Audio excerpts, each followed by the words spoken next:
প্রিয় অডিয়েন্স, যারা আমার বক্তব্য শুনছেন এবং ভবিষ্যতে শুনবেন, সবাইকে আমার প্রীতি এবং শুভেচ্ছা। আমার যে কয়জন সাবস্ক্রাইবার আছে 50-এর অধিক, অল্প সংখ্যক, কিন্তু একদিন অনেক সংখ্যায় এর সংখ্যা বাড়বে। তারা ভবিষ্যতে যারা আমার সাবস্ক্রাইবার হবেন এবং আমার বক্তব্য শুনবেন, সবাইকে আমার অগ্রিম শুভেচ্ছা। আমি সবসময় একটা কথা বলি, see something say something.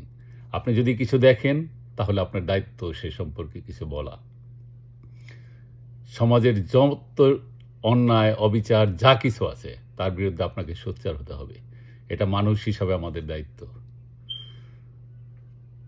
Bangladesh ছোট্ট একটা দেশ। পৃথিবীর ইতিহাসে এরকম কোনো ঘটনা আপনি কখনোই ঘটতে দেখবেন না যে পরপর একই ঘটনা খালি বারবার ঘটতে আছে দ্রুত।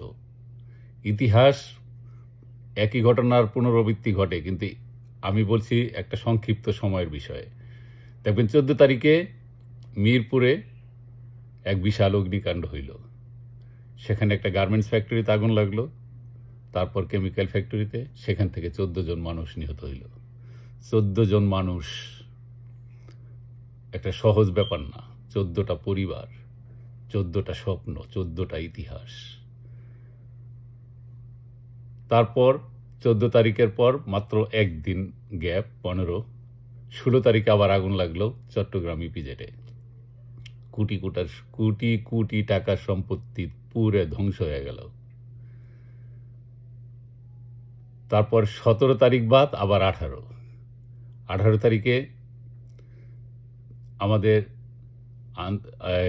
হযরত শাহজালাল আন্তর্জাতিক বিমানবন্দরের কার্গো ভিলেজে আগুন লাগলো এমন একটা জায়গায় যেখানে এমার্জেন্সি সব জিনিসপত্র কার্গোতে আনে। আপনারা জানেন যে সব জিনিসপত্র বিদেশ থেকে বাংলাদেশে আসে, তা বেশিরভাগই আসে বন্দর দিয়ে, চট্টগ্রাম বন্দর অথবা খুলনা বন্দর দিয়ে আসে। জাহাজে করে আসে, তাতে খরচ কম পড়ে,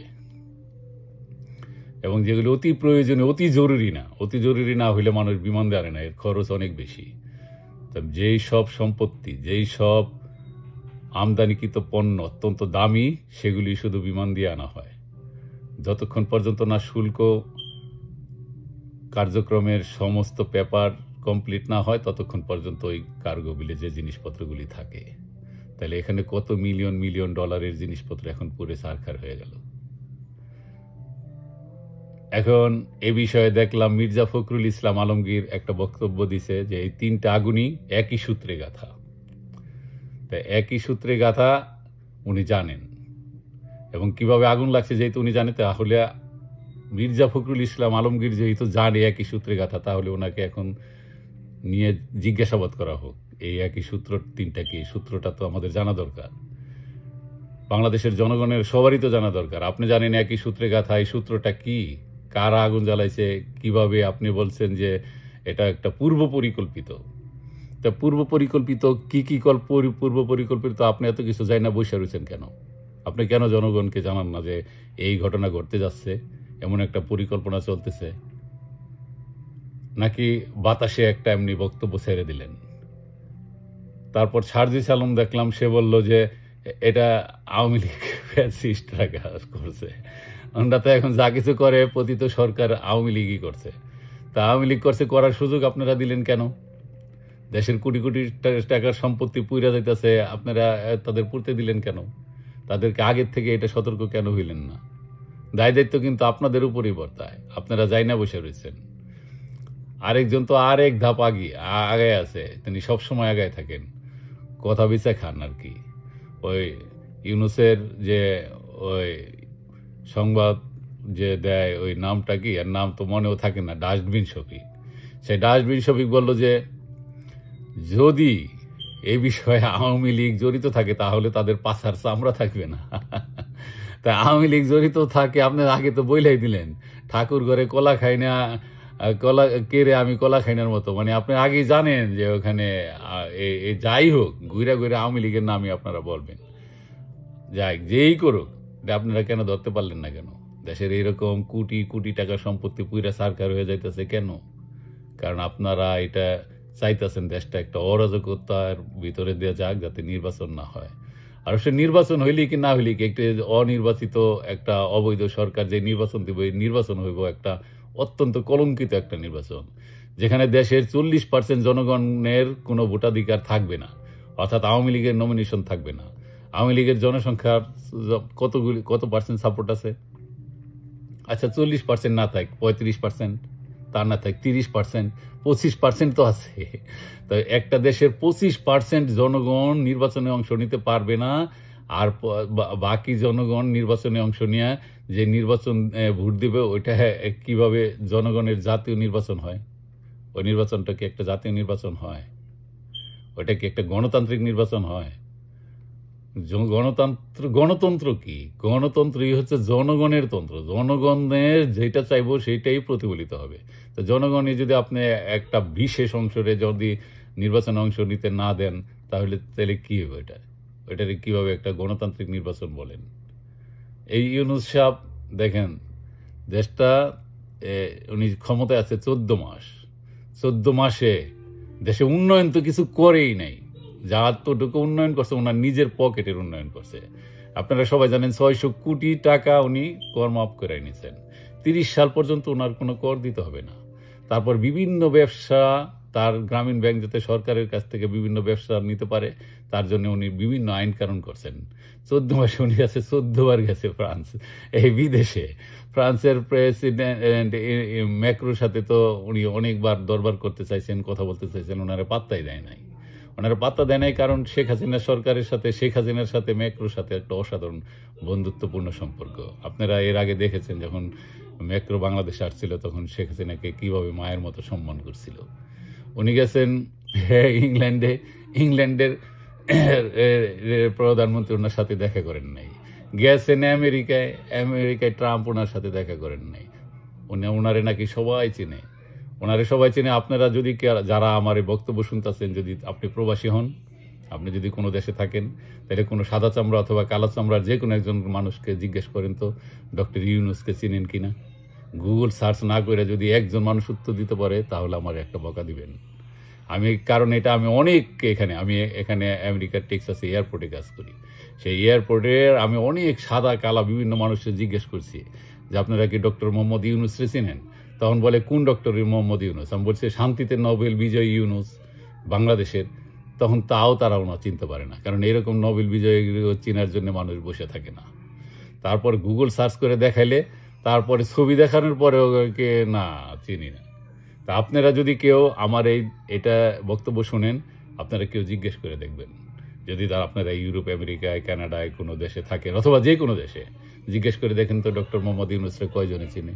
অথচ একটা ন্যারেটিভ দাঁড় করানো হয়েছে যে ইউনূসকে আন্তর্জাতিক খ্যাতিসম্পন্ন মানুষ। উনি আন্তর্জাতিক খ্যাতিসম্পন্ন কি আন্তর্জাতিক খ্যাতিসম্পন্ন?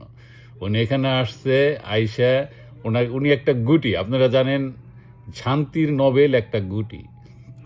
যেমন অনেক আগের থেকে প্ল্যান করা বাংলাদেশের কোনো সময় রাজনৈতিক রেজিম চেঞ্জ করার জন্যে, এই কোনো একটা দেশের, শুধু বাংলাদেশ না, যেসব তৃতীয় বিশ্বের যেসব দেশগুলি আছে ওই দেশের রেজিম চেঞ্জ করার জন্য আমেরিকার বিভিন্ন পলিসি নিয়ে থাকে।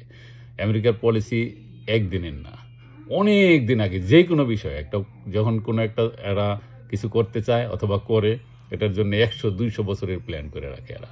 আমাদের দেশের মতো এরকম ছোট মস্তিষ্ক নিয়ে এদেরকে প্ল্যান না।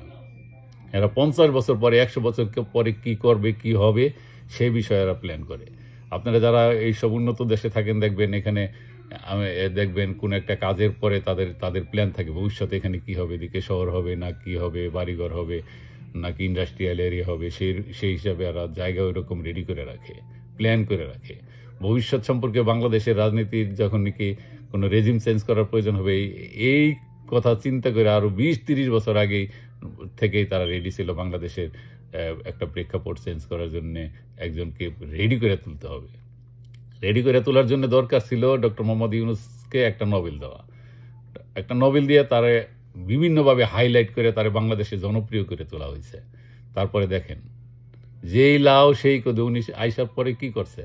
উনি দেখেন আমেরিকার স্বার্থ দেখার জন্য চট্টগ্রাম বন্দর অলরেডি দেয়া দিছে, ডিসেম্বরে হস্তান্তর করবে। সেন্ট মার্টিন দ্বীপ তাও দেয়া দিব ইনশাল্লাহ। আপনারা মনে করেন উনি না দেওয়া ছাড়বো না, ওনার যা ইচ্ছা তাই হোক, উনি ইচ্ছা আমেরিকার গুটি। গুটি ওনার যা ইচ্ছা, আমেরিকা যা যা প্ল্যান এর মাধ্যমে বাস্তবায়ন করে সে চলে যাব, আর ভুক্তভোগী হব আমরা। যাই বলছিলাম যে আগুন নিয়ে কথা বলতে গিয়ে অনেক কথা বলে ফেললাম। তো এইভাবে যদি দেশটা ধ্বংস হইতে থাকে, এভাবে যদি আগুন জ্বলতে থাকে দেশটায়, তো দেশের ভবিষ্যৎ কি? এই দেশের কোনো ভবিষ্যৎ নেই। এখন কি করে এই দেশে দেখেন, প্রত্যেকটা ছেলে মেয়ের আপনি জিজ্ঞেস করবেন, ভালো ব্রিলিয়ান্ট ছেলেমেয়েরা, তারা এই দেশে থাকতে চায় না। কেন থাকতে চায় না? জান এদেশের কোনো ভবিষ্যৎ নাই, এদেশের কোনো রাজনৈতিক ভবিষ্যৎ নাই, না অর্থনৈতিক ভবিষ্যৎ, সামাজিক কোনো ভবিষ্যৎ নাই, নিরাপত্তা নাই। কেন নিরাপত্তা নাই? কেন এরকম হওয়া কি আমাদের উচিত ছিল? আমরা কি এর থেকে বেরিয়ে আসতে পারি না? অবশ্যই বেরিয়ে আসতে পারি। এজন্য আমাদেরকে নিজেদেরকে ঠিক একতাবদ্ধ হতে হবে। এই ইউনূস গং সরকারকে আমাদের দেশ থেকে চিরতরে বিতাড়িত করতে হবে। একটা জিনিস দেখবেন, এই বাংলাদেশের এই যে যে আওয়ামী লীগ সরকারের যে পতন হইল, আওয়ামী লীগ সরকার পতন হওয়ার জন্য অনেক কারণ আছে। আওয়ামী লীগের ভিতরে অনেক অহমিকা গরিমা ছিল, অনেক অন্যায় অবিচার এরা করছে, এটা সত্য। কিন্তু যত যায় কিছুই করুক, তাদের মূল ভিত্তি কিন্তু ঠিক ছিল। অন্তত মুক্তিযুদ্ধের পক্ষে তারা কখনো আপোষ করে নাই।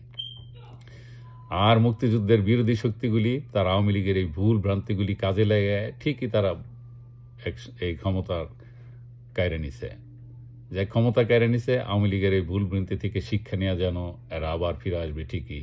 কিন্তু এরা দেখেন, প্রথম যখন শেখ হাসিনা সরকারের পতন হইল, তখন তারা বলল কি এই বাংলাদেশ নামই বদলায় ফেলবো। তারা বাংলাদেশ নাম বদলায় ফেলবো ৭১-এর প্রতিশোধ নিতে। তারা পতাকা রাখবো না, এই পতাকা বদলায় ফেলবো, অন্য রকমের একটা পতাকা বানাইব। তারপর তারা জাতীয় সঙ্গীত রাখবে না, জাতীয় সঙ্গীত বাদ দিয়ে দিব। তারপরে এরা যে বাঙালি চেতনা, বাঙালি জাতীয়তাবোধ, এটা তো অনেক আগে জিয়া বাদ দিয়ে বাংলাদেশি জাতীয়তাবোধ তৈরি করছে মুক্তিযুদ্ধের বিপক্ষে যায়। যাই হোক, এরকম যা কিছু আছে, ভারত বাংলাদেশের মুক্তিযুদ্ধের সহযোগী দেশ, তাই ভারতের বিরুদ্ধে তাদের একটা ন্যারেটিভ দাঁড় করানো হয়ে গেছে অলরেডি, জনগণ এটা খাইছে। তো যা কিছুই করছে মুক্তিযুদ্ধের প্রতিশোধ নেওয়ার জন্য যা যা করার দরকার তারা তা করবে। এখন তারা অবৈধভাবে ক্ষমতায় এসে বলে যে আমরা তারা সাংবিধানিক, অথচ সংবিধানের উপরে সেই একটা সনদ তৈরি করলো, জাতীয় সনদ। কি সনদ? এই যে যারা নাকি এই যে করলো, এই লাল বদরদের যে আন্দোলনের যে ফসল করে যে নাকি আলী রিয়াজের নেতৃত্বে যে নাকি একটা সনদ তৈরি করলো, সেই সনদের কি করলো এরা, এখন যারা নাকি মূল সনদ তৈরি করছে তারা এখন পর্যন্ত সাইন করে নাই। হাসনাত সার্জিসরা বলতেছে এটা বাস্তবায়নের গ্যারান্টি না দিলে এরা সাইন করবে না। আর ভাই, বাস্তবায়নের গ্যারান্টি কি দিব আপনারে?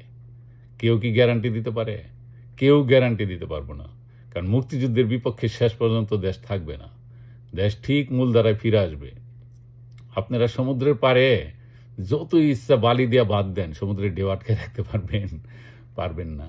মেঘের আড়ালে সূর্য যতই থাকুক, সূর্য কি মেঘের আড়ালে সারাক্ষণ থাকবে না। মুক্তিযুদ্ধের পক্ষের শক্তি আবার ফিরে আসবেই। অতএব যারা মুক্তিযুদ্ধের চেতনা ধারণ করেন, যারা মুক্তিযুদ্ধে বিশ্বাস করেন, যারা বাঙালি জাতীয়তাবোধে বিশ্বাস করেন, যারা বাংলাদেশের সার্বভৌমত্ব বিশ্বাস করেন, তাদের নিরাশ হওয়ার কোনো কারণ নেই। মেঘের আড়ালে সূর্যের মতো সূর্য ফিরে আসবেই, সমুদ্রের ঢেউয়ের মতো সব বাধা ভেঙে চড়ে আপনার আবার মুক্তির আনন্দে ভেসে যাবে বাংলাদেশ। আজকের মতো এখানে আমার বক্তব্য শেষ করলাম। আমার বক্তব্য যদি ভালো লাগে সাবস্ক্রাইব করেন, পাশে থাকেন। দেখা হবে আবার অন্য কোনো বক্তব্যে। জয় বাংলা, জয় বঙ্গবন্ধু।